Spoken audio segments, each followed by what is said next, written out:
Good morning students. BCom part first EFM subject में हम first paper व्यावसायिक अर्थशास्त्र का अध्ययन कर रहे हैं, जिसमें लास्ट वीडियो तक हमने व्यावसायिक अर्थशास्त्र का अर्थ क्षेत्र के बारे में हमने समझा था। आज के इस वीडियो में हम सब व्यावसायिक अर्थशास्त्र का अन्य विषयों से क्या क्या संबंध होता है उसके बारे में विस्तार से चर्चा करेंगे। तो व्यावसायिक अर्थशास्त्र की का अन्य विषयों से संबंध होना यानी कौन कौन से क्षेत्र अपन ने देखे थे, उन क्षेत्रों का, जैसे मान लो व्यवसाय अर्थशास्त्र है, इसमें केवल व्यावसायिक अर्थशास्त्र के सिद्धांतों को ही तो काम में लिया जाता है मेजर रूप से, लेकिन इसके साथ साथ इसमें सांख्यिकी, गणित, सांख्यिकी सिद्धांत है, गणितीय सिद्धांत है, लेखांकन अकाउंटिंग के सिद्धांत है। इसके अलावा आपको समाजशास्त्र है, मनोविज्ञान है, प्रचलन अनुसंधान है। इन सभी का आपको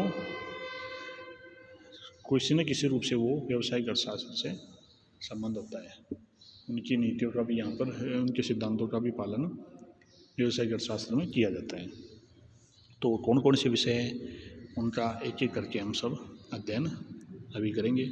पहला है व्यावसायिक अर्थशास्त्र एवं परंपरावादी अर्थशास्त्र। तो व्यावसायिक अर्थशास्त्र एवं परंपरावादी अर्थशास्त्र से क्या तात्पर्य है, यानी व्यावसायिक अर्थशास्त्र परंपरावादी अर्थशास्त्र की किस प्रकार से जुड़ी हुई है। तो परंपरावादी अर्थशास्त्र यानी जो अर्थ अभी अपन लास्ट वीडियो में देखा था, सुना था कि अर्थशास्त्र और व्यावसायिक अर्थशास्त्र में क्या फर्क है। तो अर्थशास्त्र में क्या है, आपके व्यष्टि और समष्टि दोनों बिंदुओं का अध्ययन किया जाता है। व्यष्टि अर्थशास्त्र में कीमत सिद्धांत है, इसे कीमत सिद्धांत भी कहते हैं, जिसके अंतर्गत मुख्य रूप से बाजार में मांग का अध्ययन करना, लागतों का अध्ययन करना, अल्पकाल और दीर्घकाल में कीमतों का निर्धारण है, अवसर लागत है, बाजार के विभिन्न रूपों का अध्ययन किया जाता है। इसी प्रकार से समष्टि अर्थशास्त्र में मुख्यतः आपको उत्पत्ति के जो ये वितरण के सिद्धांत है, चाहे वो लगान है, पूंजी पर ब्याज का सिद्धांत है, मजदूरी के सिद्धांत है, व्यापार चक्र है, या फिर राष्ट्रीय आय है, इसके साथ साथ राजकोषीय नीति, मौद्रिक नीति, इन सभी का अध्ययन किया जाता है। तो इन सिद्धांतों का व्यावसायिक अर्थशास्त्र से अटूट रिश्ता है? कैसे है? क्योंकि इन्हीं मुख्यतः यह व्यष्टि अर्थशास्त्र पर निर्भर है। आपने विशेषताओं में इसको देखा था, और सहायक के रूप में समष्टि अर्थशास्त्र की भी सहायता लेता है। दोनों का अध्ययन इसमें किया जाता है।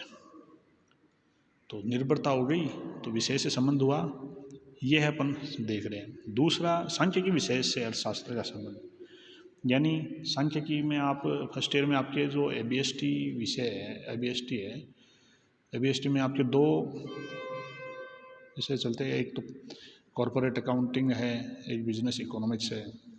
बिजनेस इकोनॉमिक्स क्या, वो स्टैटिस्टिक्स चलती है, व्यावसायिक सांख्यिकी है। तो व्यावसायिक सांख्यिकी इसलिए पढ़ाई जाती है आपको। तो वो सांख्यिकी में आप देखोगे उनके सिद्धांत यहाँ पर किस प्रकार से काम आ सकते हैं।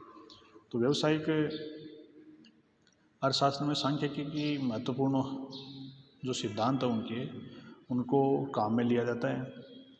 आपको व्यावसायिक सांख्यिकी जो है व्यक्तिगत फर्म निर्णय निर्माण की प्रक्रिया में उसके जैसे कोरिलेशन है, यानी सह संबंध, समांतर मध्य का भूमि, ये जो मीन मोड मीडियन पढ़ते हो आप, इन सभी के जो ये सिद्धांत है, इनको व्यावसायिक अर्थशास्त्र में बखूबी रूप से भूमिका इनकी होती है।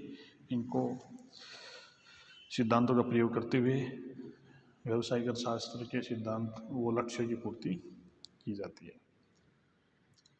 अगला है व्यावसायिक अर्थशास्त्र और गणित। अब गणित के तो अब आप गणित से तो जुड़ा हुआ है ही, अब आप ये क्या नाम लागतों का अध्ययन करते हो, तो इस गणितीय पूरा गणित इसमें काम आता है। और सारणियाँ बनाते हो, टेबल बनाते हो, वक्र खींचते हो, लीनियर प्रोग्रामिंग है, हैं? तो ये सभी इसी के तहत आते हैं। इस प्रकार से गणित का भी और व्यावसायिक अर्थशास्त्र का विशिष्ट संबंध होता है। व्यावसायिक अर्थशास्त्र और लेखांकन। अब अर्थशास्त्र और लेखांकन, यानी लेखांकन में तो क्या होता है, लेखा शास्त्र में जो आप पढ़ते हो किसी व्यावसायिक फर्म का, उसके आंकड़े उसमें दिए रहते हैं, स्थिति विवरण क्या है, उसका लाभ हानि क्या चल रहा है। तो लाभ हानि वो सब क्या है, उससे आपको बाजार की भूमिका पता चलेगी कि कौन सी फर्म लाभ में क्षेत्र में है, तो उसको किस क्षेत्र में अपने को कामकाज करना चाहिए। तो वो लेखांकन के द्वारा जो दिए हुए अपने को डेटा है, आंकड़े हैं, उन्हीं के माध्यम से हम देखते हैं और इनको व्यवसाय में भी काम देते हैं। तो व्यवसायिक अर्थशास्त्र में भी ये काम आता है। व्यवसायिक अर्थशास्त्र और प्राचलन अनुसंधान और जो है ऑपरेशन रिसर्च और क्वांटिटेटिव टेक्निक्स जो इसकी आती है, इनका विभिन्न जो इसकी आई स्क्वायर है, लीनियर प्रोग्रामिंग है, टेस्ट है और गेम थ्योरी है, क्विंग थ्योरी है, तो ये सब क्या है, इन्हीं को माध्यम से इन जो सिद्धांत है इनको व्यावसायिक अर्थशास्त्र में भी प्रयोग किया जाता है।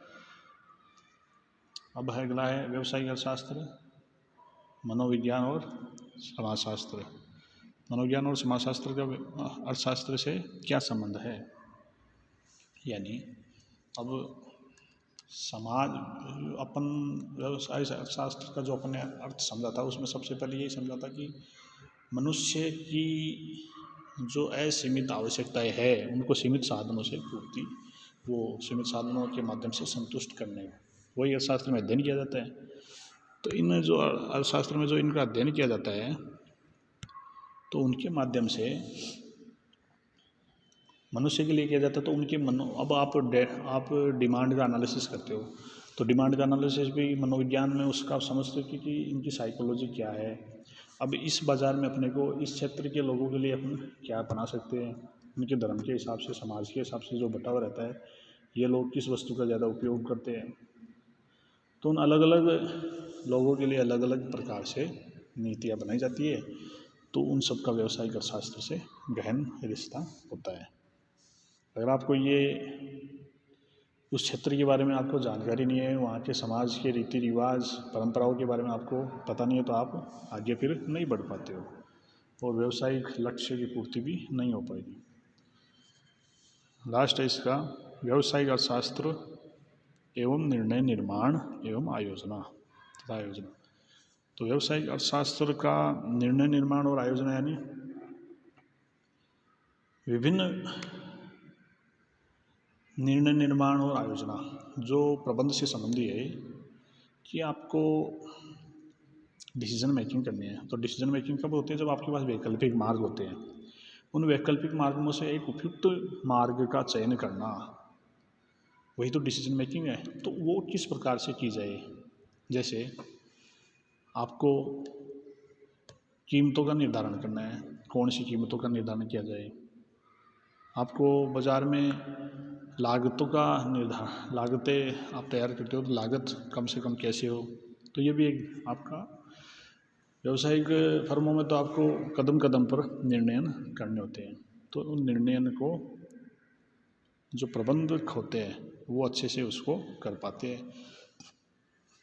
और प्लानिंग भी आपको करनी होती है किसी भी संगठन के लिए, चाहे वो उस संगठन में आपको पूंजी बजटिंग करना हो, भूमि विस्तार करना हो, प्रौद्योगिकी से उपलब्धता के हिसाब से आपको आयोजना करनी हो। तो ये सब जो प्लान किए जाते हैं, तो इन प्लानों के लिए भी आपको प्रबंधकों को व्यावसायिक अर्थशास्त्र और ये जो प्रबंध के सिद्धांत हैं, इन सभी का आपस में तालमेल होना बहुत आवश्यक है।